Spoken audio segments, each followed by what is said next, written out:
ایک جلسے میں شرکت کر رہے ہیں کہ نہیں کر رہے؟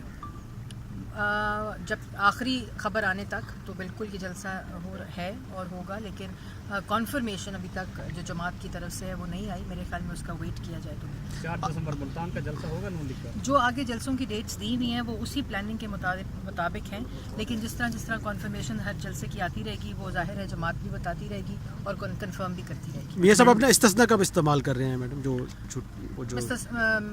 وزیر اعظم سابق وزیر اعظم محمد نواز شریف نے تو استثنا اس وقت حاصل نہیں کیا جب وہ میں آ رہی ہوں اس پہ کر سکتی ہوں، لیکن جس وقت ان کو ان کی بیگم کی وجہ سے لندن جانا پڑتا ہے، ظاہر ہے وہ ایک پروسیس سے گزر رہی ہے، ایک ٹریٹمنٹ ہو رہا ہے، تو جس وقت وہ ضروری سمجھیں گے. بڑا مشکل ہے کہ ان کی اہلیہ جو ہے وہ لندن میں اور وہ خود یہاں ہیں، لیکن ظاہر ہے انہوں نے عوام سے ایک وعدہ کیا تھا کہ وہ آئین اور قانون کی پاسداری کریں گے، تو جس وقت وہ ضروری سمجھیں گے وہ ضرور جائیں گے ملنے کے لیے.